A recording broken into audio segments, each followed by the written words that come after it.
पावसात नगर छत्रपती संभाजीनगर महामार्गावर पाणी झाल्यानं महामार्गाला अक्षरशः नदीचे स्वरूप प्राप्त झाले होते। वाहन चालकांना वाहन चालवताना मोठी कसरत करावी लागत होती। मागील वर्षी गॅस पाईपलाईनचं काम सुरू असताना सार्वजनिक बांधकाम विभागानं केलेल्या दुर्लक्षामुळे महामार्ग पाण्यात गेल्याचं चित्र पाहावयास मिळत आहे। मागील वर्षी छत्रपती संभाजीनगर महामार्गालगत गॅस पाईपलाईनचं काम झालेलं आहे। त्यावेळी जेऊर तसेच नेवासा पट्ट्यातील अनेक सरपंच तसेच ग्रामस्थ यांनी पाईपलाईनच्या कामाचा ठेकेदार मनमानी पद्धतीनं काम करत असल्याचा आरोप केला होता। अनेक ठिकाणी कामही बंद पाडण्यात आले होते, परंतु ठेकेदाराला नेहमीच सार्वजनिक बांधकाम विभागाचे अधिकारी पाठीशी घालत असल्याचा आरोप नागरिकांकडून करण्यात येत होता। सार्वजनिक बांधकाम विभागानं ठेकेदाराला पाठीशी घालण्यामागचे गौड बंगाल काय होते असा सवाल नागरिकांमधून उपस्थित करण्यात येत आहे। गॅस पाईपलाईनचं काम करताना संबंधित ठेकेदाराकडून सर्व नियम धाब्यावर बसून काम करण्यात आलेले आहे। महामार्ग परिसरातील पाणी वाहून जाण्यासाठी असलेले अनेक लहान मोठे पूल बंद करण्यात आल्याने पावसाचे सर्व पाणी महामार्गावर येत आहे। तसेच अनेक शेतकऱ्यांच्या शेतीचे देखील मोठे नुकसान झाले आहे। महामार्गालगतचे अनेक झाडे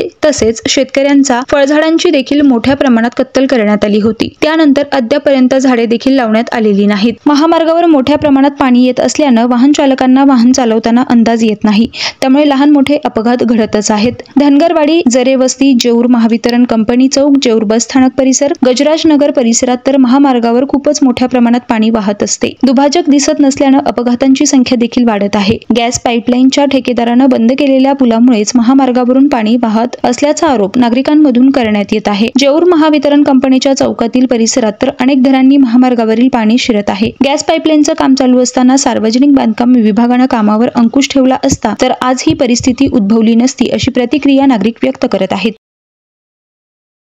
कॉंग्रॅच्युलेशन्स वहिनी, बाळ झाल्याबद्दल। पण मी ऐकलंय डिलिव्हरी फार क्रिटिकल होती। आता ठीक आहे ना सगळं? अगं होता थोडा प्रॉब्लेम, पण स्त्रियांच्या आरोग्याची संपूर्ण काळजी घेणारं मातृसेवा होतं ना साथीला। सगळं सुरळीत झालं। किशोर वयापासून ते रजोनिवृत्तीपर्यंत स्त्रीच्या आरोग्याची संपूर्ण काळजी घेणारं अहमदनगर मधील पहिलं स्त्री रुग्णालय Matruseva women's hospital, obstetric ICU, किशोरवयीन आणि विवाहपूर्व समुपदेशन, गरोदर माता तपासणी आणि प्रसूती, पहिल्या सिझेरियन नंतर नॉर्मल डिलिव्हरीची सोय। मातृसेवा विमेन्स हॉस्पिटल, सक्कर चौक, नवीन टिळक रोड, अहमदनगर। फोन 9850 20 0017।